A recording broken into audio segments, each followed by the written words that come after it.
Ditemukan telah tidak bernyawa di salah satu apartemen milik seorang laki-laki asal Jepang. Hai geng, Assalamualaikum warahmatullahi wabarakatuh. Terima kasih sudah klik video ini.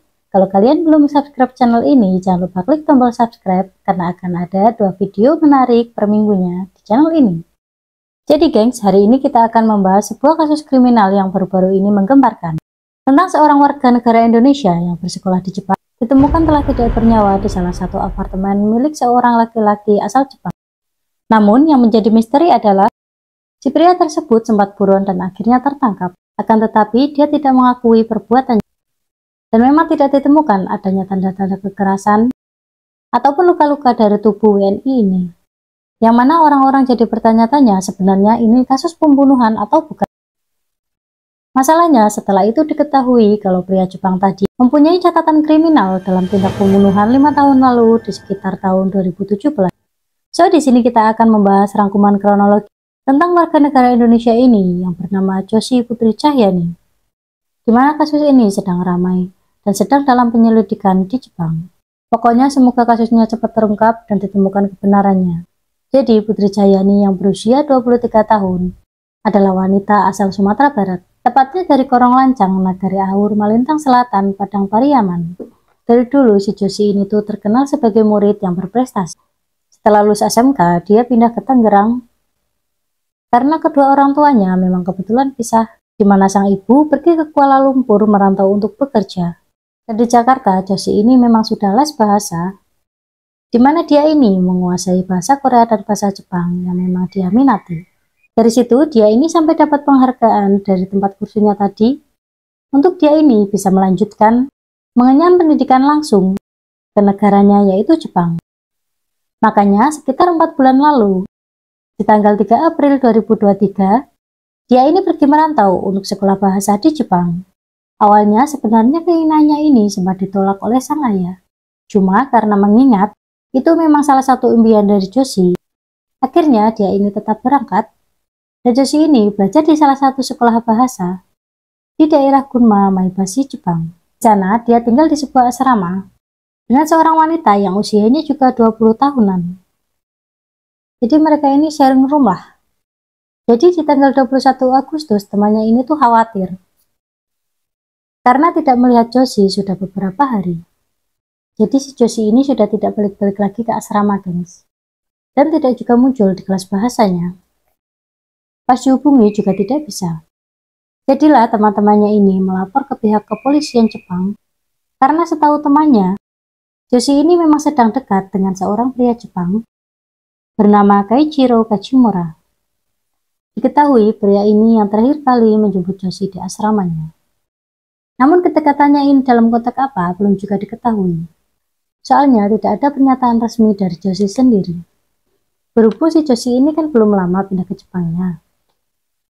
Namun temannya ini sering tuh melihat si Joshi bersama si Kajimura. Karena si Kajimura pun sering memposting kegiatannya kalau lagi jalan dengan si Joshi.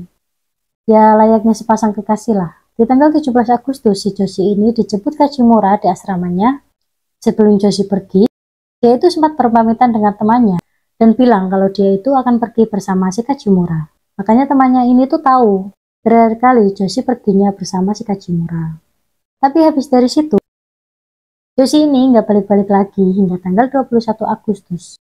Nah tapi awalnya sebelum tanggal 21, walaupun Joshi ini belum balik ke asrama dan tidak juga kelihatan di sekolah bahasa, teman-temannya ini mengira bahwa Joshi itu hanya sekedar bolos saja lah. Nah singkat cerita, di awal-awal temannya si Joshi ini menghubungi si Kajimura untuk menanyakan keberadaannya Joshi, karena si Joshi ini sudah tidak bisa dihubungi. Dan katanya si Kajimura ini selalu membalas pesan-pesan dari temannya dengan bilang dia tidak tahu keberadaannya si Joshi. Awalnya temannya ini sempat melaporkan hal itu kepada pihak LPK, Lembaga Pelatihan Kerja, yang memang waktu itu membantu mengurus dokumen-dokumennya Joshi untuk pergi ke Jepang sekolah bahasa, sama laporan ke KBRI juga. Karena kan biasanya kalau seorang ini tinggal di luar negeri, itu yang dicari buat minta bantuan ya KBRI setempat.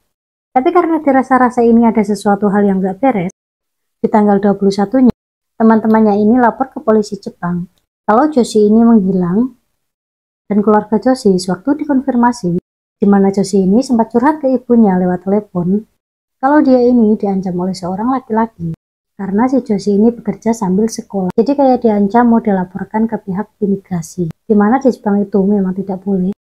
Kalau kalian punya visa untuk pelajar, tapi kalian juga bekerja di sana. Karena kan izin tinggalnya beda antara sekolah dan izin kerja. Cuma sehabis itu, Joshi udah nggak bisa dikontak lagi. Makanya atas laporan tersebut, di tanggal 22 Agustus, polisi ini mengecek ke apartemennya Kajimura, yang ada di daerah Maebashi juga. Namun saat polisi mengecek ke sana, tidak ada jawaban apapun dari dalam apartemen. Makanya polisi ini mencoba menerobos masuk ke dalam, dan benar saja di sana ditemukan seorang wanita yang sudah tidak bernyawa di dalam unit apartemen tersebut, yang mana itu adalah Joshi. Namun keadaannya tuh utuh dan tidak ditemukan bekas-bekas luka. Jadi tergeletak aja gitu di apartemen. Makanya awalnya polisi mengira kalau ini semacam percobaan mengakhiri hidup sendiri. Karena kan yang kita tahu di Jepang, hal-hal seperti itu banyak yang terjadi ya. Dimana orang-orangnya itu banyak yang depresi dan stres. Namun si Joshi ini kan bukan orang Jepang, dia orang Indonesia. Dan mengapa meninggalnya di apartemen orang lain? Yang mana si pemilik apartemen, si Kajimura itu nggak ada nih. Dicari kemana-mana nggak bisa lah. Kan aneh dong, janggal. Dan pas dicari tahu mengenai si Kajimura ini, ternyata ada sebuah fakta yang mencengangkan. Eiichiro Kajimura adalah pengangguran yang berusia 40 tahun, yang lahir di Toyokawa, Aichi. Pendidikan terakhirnya itu lulusan SMA di Union Metropolitan Tokyo. Nah namun, waktu usianya 34 tahun, atau di tahun 2017, dia itu pernah terlibat kasus pembunuhan terhadap kekasihnya, bernama Haruka Abe, yang pada saat itu berusia 26 tahun. Kejadiannya ini tuh dulu, Eiichiro ini sempat menyewa kamar di sebuah hotel di daerah kota Shinu, dan di sana dia berniat untuk mengakhiri hidupnya bersama dengan Haruka. Haruka yang nggak mau karena nggak tahu maksudnya si Kajimura ini membawanya ke sana untuk seperti itu. Dan si Haruka ini langsung tidur hingga tidak bernyawa. Keadaannya waktu itu Haruka ini tertidur di tempat tidur dengan posisi terlentang sementara Kajimura ada di sebelahnya dalam keadaan tidak sadar karena overdosis pil tidur. Karena kan tadi ada percobaan mengakhiri hidup ya. Untungnya mereka segera ditemukan oleh pegawai hotel karena sebelumnya ada ribut-ribut ya. Waktu si Kajimura ini si Haruka. Dan pegawai hotel itu melaporkan hal tersebut kepada kepolisian. Kajimura yang saat itu masih bernafas langsung dilarikan ke rumah sakit dan selamat dari overdosis. Dan dia juga mengakui kalau dia telah Haruka. Akibatnya dia ini sempat divonis hukuman 5 tahun penjara, yang padahal kala itu tuntutan jaksa 7 tahun. Jadi lebih rendah dari tuntutannya. Namun ujung-ujungnya nih, dia itu dibebaskan karena terbukti mengidap kepribadian ganda dan cacat mental, gengs. Singkat cerita, di bulan Juli 2023, dia kenalan lah sama si Joshi, yang saat itu baru sekitar sebulan di Jepang, untuk menempuh sekolah bahasa. Makanya dengan background catatan kriminalnya tadi, pastilah si Kajimura ini dituduh sebagai pelakunya. Dalam kasus Joshi ini, yang ditemukan tidak bernyawa di dalam apartemennya si Kajimura. Apalagi kan si Kajimura ini sempat kayak kabur dan nggak bisa dicari. Dan menurut beberapa sumber, si Joshi ini memang bilang pernah dilamar oleh si Kajimura. Padahal baru ketemu yang jadinya ajikan tersebut ditolak oleh Joshi. Cuma karena itu si Kajimura ini semacam mengancam Joshi mengenai masalah kerja sambil sekolah tadi. Karena kalau benar-benar dilaporkan ke pihak imigrasi, bisa-bisa Joshi ini dideportasi.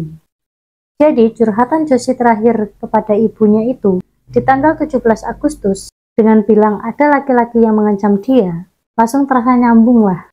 Karena si Kajimura pernah mengancam dia seperti itu. Jadi maksudnya si laki-laki yang mengancam Joshi ini tidak lain dan tidak bukan adalah si Kajimura ini. Makanya dari situ polisi mencari nih keberadaannya si Kajimura, yang pada tanggal 24 Agustusnya di hari Kamis itu ketemu. Namun setelah ditangkap, si Kajimura ini tidak mengakui kalau dia terlibat dengan apa yang terjadi pada Joshi. Malah si Kajimura ini bilang kalau dia tidak mengetahui perihal Joshi yang berada di apartemennya. Semacam kayak orang yang tahu-tahu belaga amnesia gitu. Tapi untuk kelanjutannya aku juga belum tahu, gengs, karena kasus ini masih dalam penyelidikan.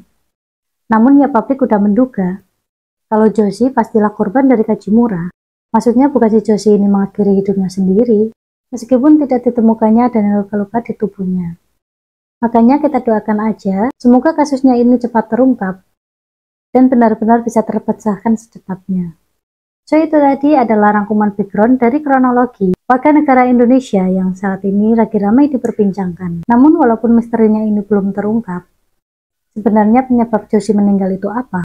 Mengingat tidak ditemukannya adanya bekas luka apapun, apakah dia ini diracun atau gimana gitu maksudnya.